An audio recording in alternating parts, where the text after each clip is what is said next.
믿음으로 강하게 나아가야 할 때, 믿음으로 강하게 나아가야 할 때라는 제목으로 하나님 말씀 전하겠습니다. 뉴스에서 전쟁 소식들이 참 많이 나옵니다. 안타깝고 또 21세기에도 이런 일이 있구나라는 것을 정말 새롭게 느끼죠.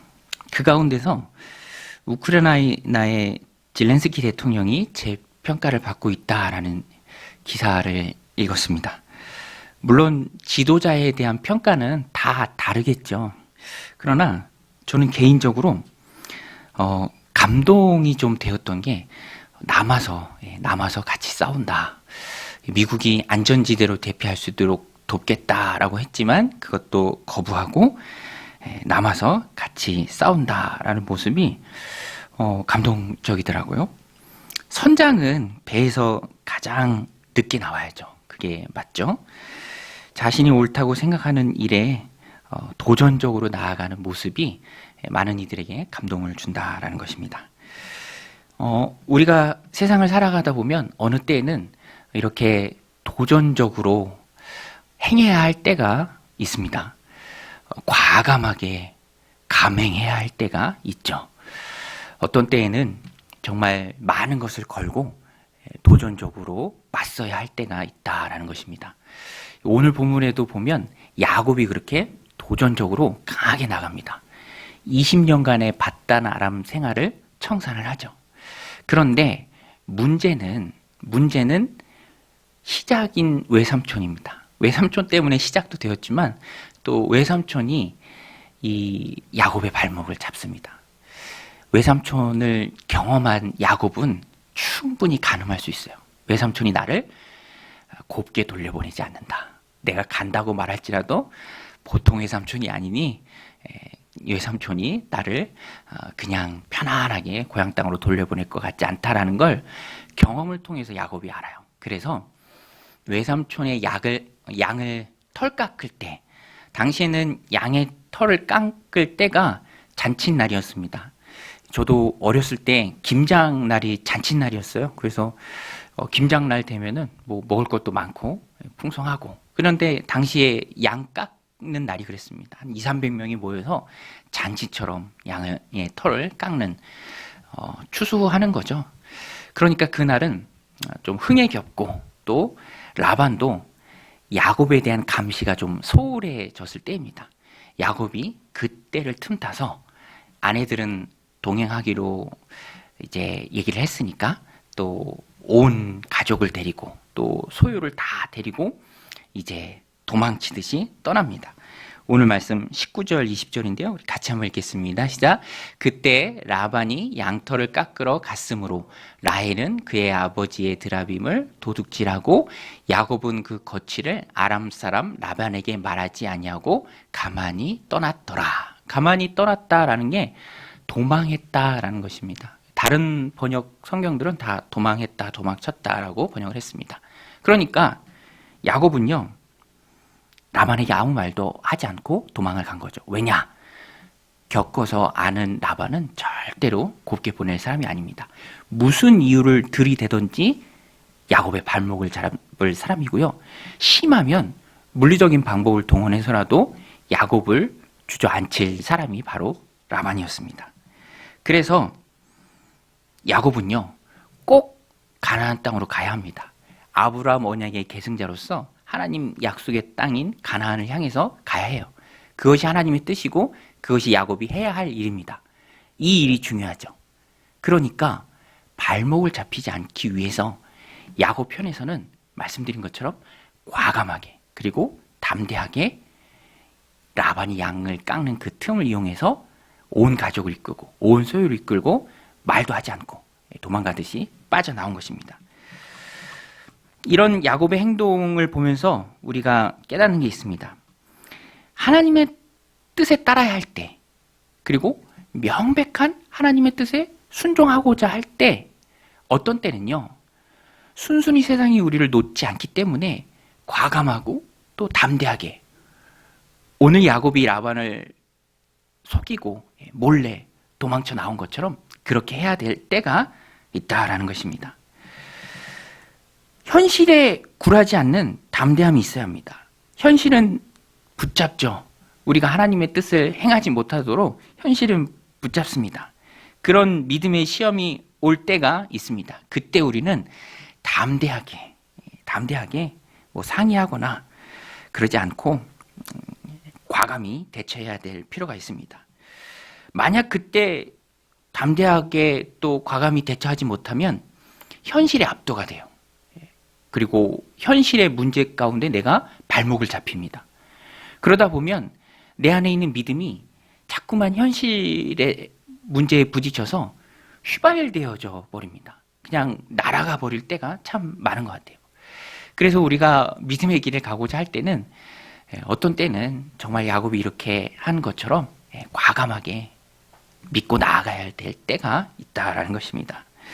저도 이 말씀 준비하면서 오래전에 담대하지 못한 마음으로 좀 상담을 해줄 때가 있었어요. 오래전 일인데 친척분이 믿음을 가져보려고 했습니다. 그래서 제가 섬기던 교회로 인도를 했죠.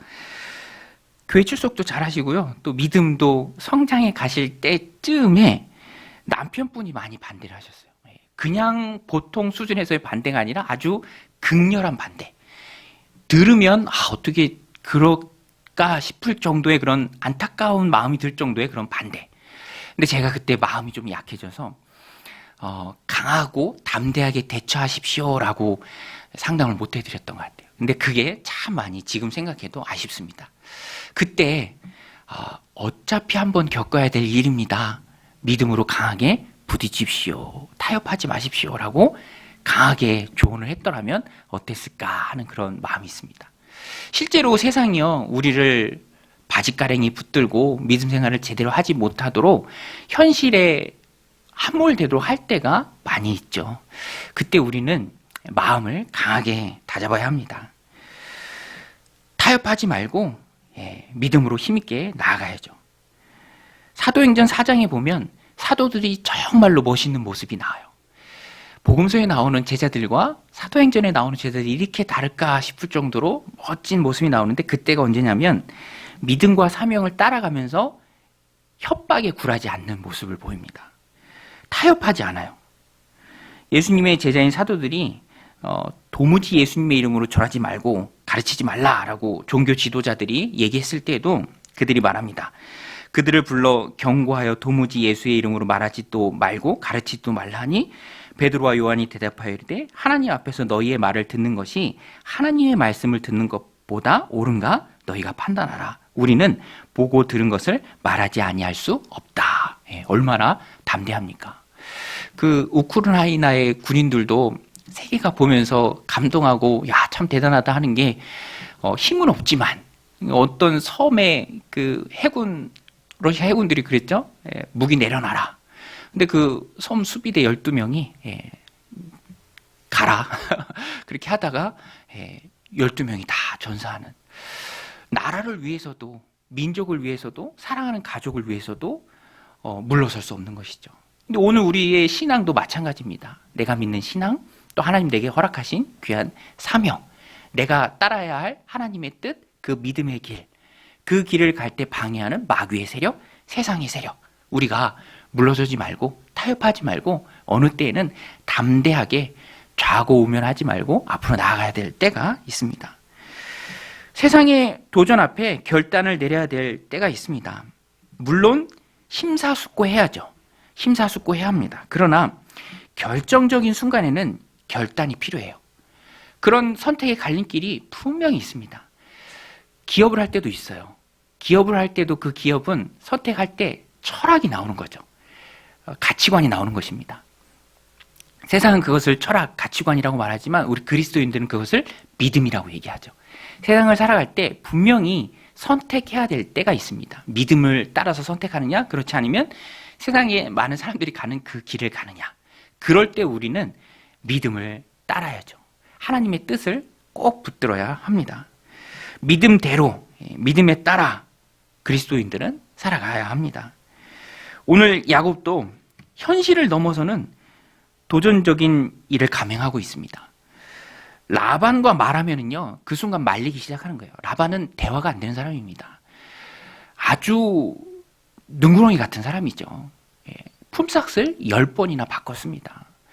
절대로 라반 같은 사람은 상대할 사람이 아니라 오히려 무시해야 될 사람이죠. 야곱이 이것을 잘하고 있죠. 그래서 그냥 가는 겁니다. 가야 하는 게 중요하기 때문에, 가는 게 하나님의 뜻이기 때문에, 말하면 말리기 때문에 야곱은 힘있게 나아가는 것이죠. 성경에 보면 이렇게 하나님의 뜻을 행하려 할 때 세상과 상의하지 않고 사람과 상의하지 않고 나간 예가 참 많이 나와요. 아브라함이 그랬죠. 아들 이삭을 바칠 때도 정황상 아내 사라와 상의하지 않았습니다. 그냥 아침 일찍 일어나서 이삭을 데리고 나갔습니다. 강한 믿음과 의지로 나아가니까, 이렇게 강하게 나아가니까 모리아산에서 여호와 이레의 하나님을 경험하게 되죠.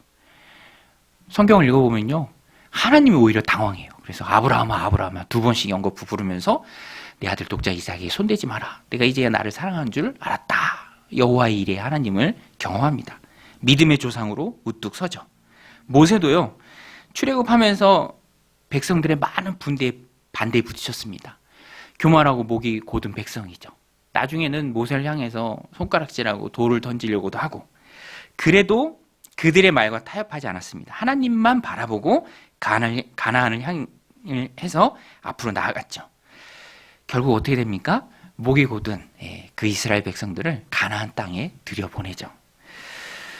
구원 역사의 한 페이지를 모세가 멋지게 마무리합니다. 바울도요, 그가 예루살렘으로 올라가려고 했을 때 많은 사람들이 바울을 만류합니다. 가지 말라고, 가면 잡힌다고. 그러나 바울도 그들의 말을 듣지 않죠.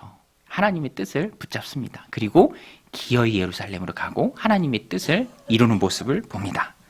복음으로 세계를 뒤덮게 하죠. 여러분, 오늘 우리도 하나님의 뜻이 분명하다면, 하나님의 부르심이 확실하다면 과감하게 밀고 나가는 결단력이 여러분들 가운데 있으시길 바랍니다. 과감하게 밀고 나가면 하나님께서 그 길을 도우세요. 오늘 본문에도 보면 야곱이 하나님의 뜻을 붙들고 힘있게 나아갈 때 뒤늦게 야곱이 도망간 것을 알고 라반이 쫓아오잖아요. 그리고 이제 곧 잡을 그때에 하나님께서 라반의 꿈에서 라반에게 분명하게 경고하십니다. 그게 오늘 21절, 24절 말씀인데요. 우리 같이 한번 읽겠습니다. 시작. 그가 그의 모든 소유를 이끌고 강을 건너 길르앗산을 향하여 도망한 지 3일 만에 야곱이 도망한 것이 라반에게 들린지라. 라반이 그의 형제를 거느리고 7일 길을 쫓아가 길르앗산에서 그에게 이르렀더니 밤에 하나님이 아람 사람 라반에게 현몽하여 이르시되 너는 삼가 야곱에게 선악간에 말하지 말라 하셨더라. 이게 바로 하나님의 뜻을 꼭 붙들고 좌우로 치우치지 않고 사람 눈치 안 보고 하나님의 뜻을 꼭 행해야겠기에 과감하고 담대하게 나아가는 그 사람의 삶을 하나님이 도우시는 거예요. 여러분, 하나님 우리를 도우시는 분이신 줄로 믿습니다. 우리 지난 주일날 하나님의 개입을 믿고 기도하는 가운데 하나님의 도우심을 경험하자라고 말씀드렸는데요. 하나님께서 하나님의 개입을 우리가 아주 많이 신뢰하고 나아가길 원하시는 것 같아요. 오늘 또 똑같은 말씀을 우리에게 주십니다. 하나님 두 번 주시는 말씀이니까 우리가 또 감사하는 마음으로 받아야겠죠. 여러분, 하나님 우리들 삶 가운데 개입하시는 줄로 믿습니다. 우리가 하나님 뜻 붙들고 나아가면 하나님께서 도와주세요. 사람들 마음을 하나님께서 움직여 주십니다. 내가 하나님 뜻 붙들고 힘있게 나아갈 수 있도록 가지를 쳐주시고요. 악한 자들을 하나님께서 막아주십니다. 오늘 말씀 보세요. 라반에게 엄중하게 경고하죠. 라반이요, 집착이 큽니다. 일주일 동안 쫓아왔어요. 일주일 동안. 그리고 라반이 후에 고백하는 것처럼 야곱을 해야 할 권세가 라반에게 있죠. 그리고 평소 라반의 성품을 보면은 그냥 넘어갈 사람이 아니지만 하나님이 막으시고 하나님이 야곱을 도우셨기 때문에 평안 중에 돌려보냅니다. 이렇게 라반에게 개입하셔서 야곱에게 아무 일도 행하지 말라, 선악간에 행하지 말라는 말이 선이든 악이든 선부터 악까지 모든 일을 하지 말라는 거예요. 아무것도 하지 말라는 거예요. 건드리지 말라라는 것입니다. 하나님께서 그렇게 라반에게 말씀하시죠. 하나님께서 이렇게 택하신 백성을 보호하십니다. 특별히 그가 택하신 하나님의 백성이 마음으로 주님을 꼭 붙들고요. 믿음의 길을 세상이 유혹하고 또 때로는 세상이 협박을 하고 세상이 못 가도록 붙잡을지라도 힘있게 하나님 따르는 그 믿음의 길을 걸어가는 사람에게 하나님께서 지켜주십니다. 시편 23편 다윗의 고백이죠. 다윗의 고백이 경험에서 나온 것입니다. 여호와는 나의 목자시니 내게 부족함이 없음이로다. 그가 나를 푸른 풀밭에 누이시며 쉴만한 물가로 인도하시는도다. 내 영혼을 소생시키시고 자기의 이름을 위하여 의의 길로 인도하시는도다. 내가 사망의 음침한 골짜기로 다닐지라도 해를 두려워하지 않을 것은 주께서 나와 함께 하심이라. 주의 지팡이가 막대기가 나를 안위하시나이다. 저는 이 부분이 가장 좋습니다. 내가 사망의 음침한 골짜기를 다닐지라도 해를 두려워하지 않을 것은 주께서 나와 함께 하심이라. 여러분, 내가 사망의 음침한 골짜기를 다닐지라도 하나님께서 나와 함께 하실 줄로 믿습니다. 오늘 우리가 이 믿음을 가지고 하나님이 원하시는 것, 또 하나님이 내게 맡겨주신 사명, 하나님 붙들고 믿음의 길을 가는 것, 그 길을 힘있게 걸어가면 하나님께서 나를 지켜주실 줄로 믿습니다. 다윗이 고백했던 것처럼 우리도 그렇게 고백해야죠. 신앙생활은 어떤 면에서는 하나님과 우리의 분업화입니다. 여러분, 하나님은 우리를 지켜주시는 분인 줄로 믿습니다. 우리는 그 하나님을 믿고 믿음의 길을 가는 거예요. 내가 믿음의 길을 힘있게 걸어가면 하나님께서는 오늘 야곱에게 그렇게 하셨던 것처럼 그 믿음의 길을 내가 안전하게 걸어갈 수 있도록 하나님께서 도우시죠. 나는 믿음의 길을 걸어가고 믿음의 길을 걸어가는 나를 하나님은 지켜주시고, 그것이 신앙생활이죠. 언약궤를 맨 제사장들이 가나안 땅에 들어갈 때, 요단강을 건널 때 언약궤를 메고 1년 중 수위가 가장 높은 그 요단강을 믿음으로 한 발짝 담글 때, 그때 하나님께서 요단강 물을 멈춰주시죠. 사람이 해야 할 일과 하나님이 하신 일이 참 명확하죠. 사람은 하나님을 믿고 그 말씀 붙들고 믿음의 길을 걸어가는 거예요. 앞에 강이 있다 할지라도, 강이 우리를 가로막고 있다 할지라도 믿음으로 걸어가고 그 강에 한 발을 담글 때 하나님께서 하십니다. 하나님께서 강물을 멈춰주시는 것이죠. 신앙생활은 항상 이 연속이죠. 그래서 저도 새벽 예배 올 때마다 항상 붙드는 말씀들을 한 번씩 마음에 되새겨 봅니다. 오늘 아침에 올 때에도 그 말씀이 생각나더라고요. 너희는 먼저 그의 나라와 그의 의를 구하라. 그리하면 내가 이 모든 것을 너에게 더하시리라. 그의 나라는 하나님의 나라죠. 하나님의 나라를 위해 힘쓰고 그의 의는 하나님의 뜻대로 살아가는 것입니다. 거기에 힘쓰면 하나님께서 내 삶을 지켜주신다. 여러분, 우리가 하나님 주신 삶을 살아가면서 꼭 붙들어야 될 것이 하나님의 말씀이고요. 그 말씀에 우리의 인생을 걸고 살아가야 합니다. 정말로 이 말씀이 그대로 내 삶 가운데 이루어지는가? 하나님 오늘도 살아 역사하시는가? 오늘도 우리의 삶을 다스리시는가? 이 땅을 통치하시는가? 나는 그것을 믿는다. 그리고 그 하나님의 말씀을 붙들고 우리가 살아가는 것이죠. 오늘 야곱 보세요. 아브라함 언약의 계승자로서 가나안 땅으로 돌아가는 그 하나님의 뜻을 붙들고 눈치 보지 않고 과감하고 담대하게 그가 믿음의 길을 갔을 때 따라오는 어려움을 하나님이 다 제해 주시죠. 라반의 마음도 하나님께서 다 바꿔주십니다. 그러니까 이 말씀이 우리에게 힘을 주는 거예요. 힘내. 힘내서 하나님의 말씀 붙들고 힘있게 살아봐. 그리고 네가 그 삶을 살아가는 동안에 도우신 하나님을 경험하렴. 오늘 우리도 하나님 말씀 붙들고 야곱처럼 또 믿음의 선조들이 그랬던 것처럼 하나님의 도우심을 많이 경험하는 저 여러분들이 다 되시길 바랍니다. 할렐루야. 그래서 기도해야죠. 우리는 하나님 앞에 열심히 기도해야 합니다. 나는 믿음의 일을 감행합니다. 하나님 내 삶을 도우시옵소서. 저도요, 요 근래에 많이 기도했던 게, 우리 목자 모임 할 때도 많이 나누고 또 목장 모임 할 때도 많이 기도 제목 나누면 저희 첫째 아이 중학교 배정이었어요. 첫째 아이 중학교 배정. 하남에 있다가 서울로 이사를 왔는데 배정되는 타이밍을 놓쳤어요. 그래서 배정이 다 끝난 다음에 전학 과정을 밟아야 되는데 어떤 학교로 전학이 될지 모르잖아요. 중학교는 교육청에서 배정을 하더라고요. 그래서 교육청에서 배정을 하는 학교에 이제 가는 겁니다. 그러다 보니까 이 부모로서 이게 적응도 잘해야 되고 또 학교에 또 문제가 얼마나 많이 있습니까? 그런 마음이 들죠. 그래서 기도하는데 그래도 어디로 배정될지 모르지만 미리 교복은 맞추자. 그래서 배정도 안 됐는데 저기 여중 있죠? 여중 교복을 맞췄어요. 믿음으로 맞췄어요. 배정도 안 됐는데. 그리고 오늘이 배정하는 날이었어요. 오늘 9시까지 가야 하는데 제가 또 부지런하잖아요. 열심히 일찍 갔습니다. 일찍 가서 9시 1분에 도착했어요.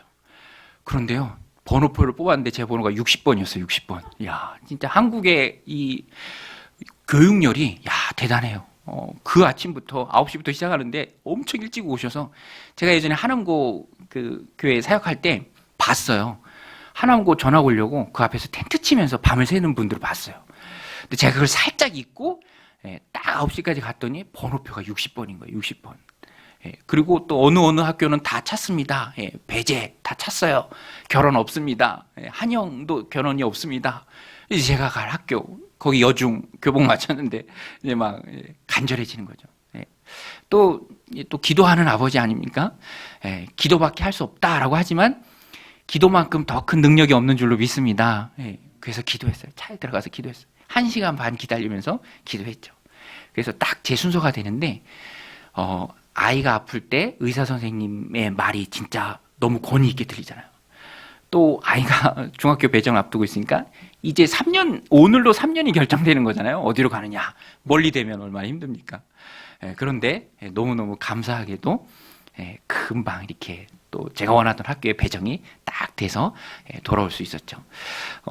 혹자는 그 티오가 남아서 된 거예요. 이렇게 얘기할지 모르지만 저는 기도해서 된 건 줄로 믿습니다. 오늘 우리 인생이 하나님의 능력을 믿는 인생이죠. 내가 하나님 뜻 붙들고 힘있게 나아갑니다. 그러면 하나님 내 삶도 하나님 책임져 주옵소서. 그렇게 했는데 문자가 온 거예요. 문자가 왔는데 이제 어느 학교에 배정됐습니다라고 문자가 왔는데 문자가 딱 보니까 이제 문자가 제 아내한테 갔죠. 저는 이제 마치고 차로 가는 순간에 이제 아내한테 전화 걸어서 확인을 하는데 문자가 성덕여중 이렇게 잘못된 거예요. 그래서 금방 가서 확인을 하는데 그분이 이제 그거에 붙어 있었대요. 클릭을 잘못했다. 근데 저희는 이제 갑자기 간 떨어질 뻔했죠. 근데 진짜 찾아보니까 있어요. 성덕여중이 저기 있어요. 멀리 거기 된 줄 알고. 그러니까 부모가요 진짜 자녀를 사랑해요. 여러분 부모가 자녀를 사랑하는 줄 믿습니다. 그래서 자녀를 놓고 기도하게 되더라고요. 자녀를 사랑하는지 그때 보면은 또 이제 알게 되죠. 오늘 우리의 인생이 그렇습니다. 하나님 주신 귀한 일을 붙들고 힘있게 나아가는 거죠. 그리고 그 재반 사항은 다 하나님께 맡기는 거예요. 성경에서도 얘기하잖아요. 너희 짐을 하나님께 맡겨버리라. 내 짐을 하나님께 맡겨버리라. 여러분 하나님 우리의 짐을 기쁘게 져주시는 줄로 믿습니다. 우리는 믿음의 길을 가는 거예요. 이건 해야죠. 하나님 말씀 붙드는 거예요. 험한 세상에서도 흔들리는 세상 가운데서도 흔들리지 않고 야곱처럼 상의하지 않고 눈치 보지 않고 담대하고 과감하게 나가고 보는 거예요. 거기에 하나님의 뜻이 있기 때문에. 그러면 쫓아오는 라반과 같은 사람들, 걸려서 넘어지게 하는 사람들 하나님이 다 정리해 주실 줄로 믿습니다. 나라를 위해서도 목숨 걸잖아요. 우리는 하나님을 위해서, 하나님의 말씀 위해서, 내 사명을 위해서 힘있게 나아가야 할 줄로 믿습니다. 하나님은 하나님을 선택하는 사람의 인생을 책임져 주십니다. 룻도 어머니 나오미를 따라서 유대 나라로 들어오죠. 어머니 하나님이 내 하나님이 됩니다 라고 믿음으로 고백하고 어머니 따라서 유대 나라로 들어옵니다. 그러니까 하나님이 이방 여인 룻의 인생을 책임져 주세요. 다윗의 증조 할머니가 되고요. 메시아의 족보에 이름을 올립니다. 이방 여인임에도 불구하고. 오늘 우리도 세상 역사책에 기록되기보다 하나님 생명책에 기록돼야 하고요. 하나님 역사책에 기록이 되어야 합니다. 그래서 하나님의 뜻을 꼭 붙들고 힘있게 붙들고 나가야 하고요. 하나님의 뜻을 바라보고 나가야 합니다. 그러면 하나님께서 내 인생을 책임져 주실 줄로 믿습니다. 책임져 주신 하나님 믿고 믿음의 길을 과감하고 담대하게 걸어가는 신실한 종들이 다 되시기를 주님의 이름으로 간절히 축원드립니다. 또 한 가지 오늘 본문의 주제가요. 믿음의 길을 우리가 담대히 걸어가고자 할 때 버려야 할 것이 있습니다. 그것이 무엇이냐? 우상이에요, 우상. 오늘 본문에도 잘 나오죠? 후반부는 거의 그 내용 갖고 채워집니다. 라헬이 하나님을 분명히 섬겼습니다. 라헬은 믿음의 어머니예요. 그런데 똑같이 우상을 도둑질해야, 아버지의 우상. 이게 가정의 수호신인데 뭐 학자마다 해석을 다르게 해요. 이걸 가지고 있어야 상속권이 있다. 어떤 시족의 통치권이 있다. 여하튼 라헬은 아버지 몰래 가정의 수호신이라고 여기는 우상 드라빔을 조금 했던 것 같아요. 나중에 낙타 안장에 숨기는 걸 보면 그것을 훔쳐옵니다. 이것이 상징하는 것은 라헬이 지금 믿음의 길 하나님 나라로 가는 그 순례 여정을 시작하면서 합당하지 않은 옛 습관을 가지고 있다라는 거예요. 그러니까 문제가 발생하는 거예요. 막 뒤지게 되고 세상 사람들한테 빌미를 잡히게 되고 공황 검색대와 같습니다. 하나님 나라의 삶은 가지고 들어갈 수 없는 게 있어요. 놓고 들어가야 돼요. 갖고 들어갈 수가 없고 갖고 들어간다 한들 문제만 계속 생긴다라는 거예요. 그것이 무엇입니까? 드라빔이 상징하는 게 바로 옛 습관이죠. 옛 습관. 그런 잘못된 것, 우상과 같은 것, 내가 세상을 더 귀히 여겼던 것, 그런 것들은 하나님 나라에 합당하지 않기 때문에 버려야죠. 악은 그 모양이라도 버려야 합니다. 그런데 라헬은 그것을 못하고 있어요. 우리 19절 말씀인데요. 같이 한번 읽겠습니다. 시작.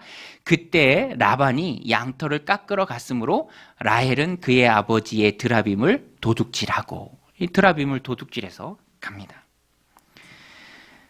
우상을 낙타 안장 아래 넣고 깔고 앉을 정도로 그 우상이 아무것도 아니라는 것을 라헬조차도 알고 있었지만, 그렇지만 그것을 도둑질하고 빼앗기지 않으려고, 다시 아버지한테 빼앗기지 않으려고 거짓말도 하고 속이면서도 그것을 놓지 않고 끝끝내 가지고 가는 모습을 봅니다.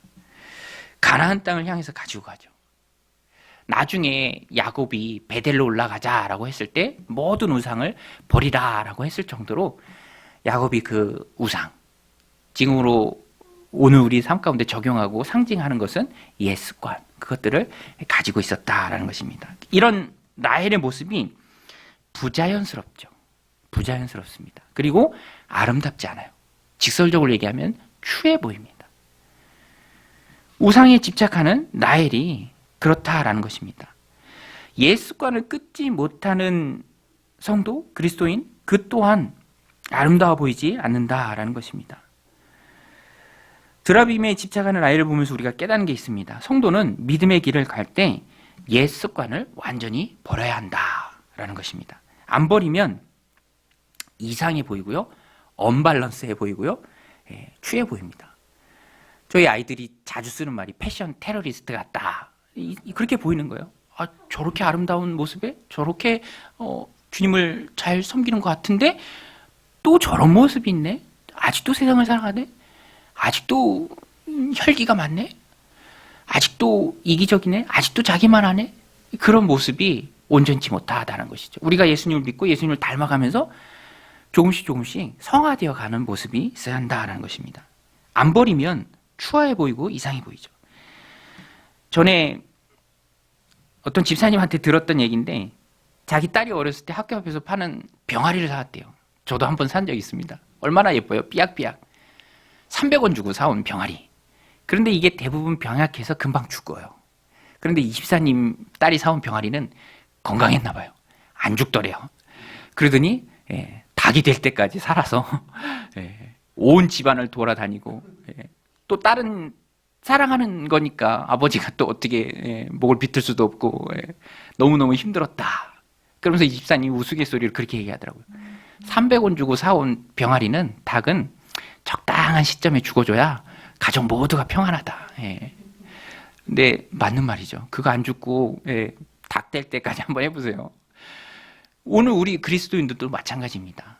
예수님 믿고 거듭나고 신앙생활 해가면서 옛 자아의 모습, 옛 습관의 모습 조금씩 죽어져야 하고 없어져야 아름다운 그리스도인으로서 어디 가든 문제가 안 되고, 어디 가든 화평을 도모하고, 어디 가든 공동체를 세우는 선한 영향력을 끼치는 그리스도인이 된다라는 것입니다.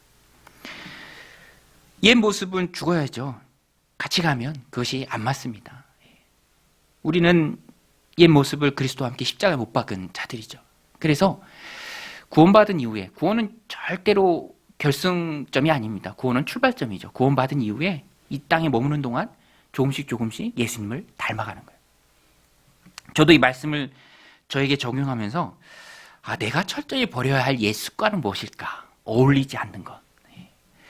그러다가 딱 한 단어가 생각났습니다. 짜증이에요. 짜증. 제가요 짜증을 잘 내요. 그렇게 안 보시죠? 굉장히 막 성품이 온화할 것 같고 막 아닌가요? 근데 제가 알아요. 저희 그 가문에 그 짜증의 DNA가 있어요. 저도 어렸을 때 느끼고 우리 아버지 왜 이렇게 짜증을 많이 내시지 하는데 제가 또 아이들한테 그렇게 짜증을 낼 때가 있더라고요. 그래서 가끔은 하나님 이렇게 마음을 주시면 사과하기도 해요. 야, 아빠가 오늘 짜증 많이 냈는데 미안하다. 그럼 아이들이 맞아요, 아빠. 짜증 엄청 냈어요. 근데 이게 또 아이들이 그죠? 또 목사라 설교도 하고 그러는데 또 집에서 모습이 너무 다르면 아이들이 또 어떻게 생각하겠습니까? 그래서 저는 제 스스로에게 그렇게 적용했습니다. 연약한 제 모습이 있어요. 그래서 아이들한테도 또 아내한테도 가정에서도 진짜 모습은 가정에서의 모습이 진짜 모습이죠. 하나님 앞에. 그래서 제 평생의 기도 제목이 예수님 닮는 겁니다. 예수님 닮는 거. 조금씩 조금씩, 물론 평생 가도 예수님 다 못 닮죠. 하지만 조금씩 조금씩 예수님 닮고 옛 자아의 모습을 죽이고 없애고 그러면서 예수님을 닮아가는 것. 여러분은 어떻습니까? 우리가 버려야 할 옛 습관은 무엇입니까? 버려야 할 하나님 나라에 가지고 갈 수 없는 드라빔은 무엇입니까? 성령님께서 그것을 깨닫게 하는 게 있다면 열심히 그것을 버리면서 그것들을 성령의 불로 날마다 태우는 역사가 저 여러분들 가운데 있으시길 주님의 이름으로 간절히 축원드립니다.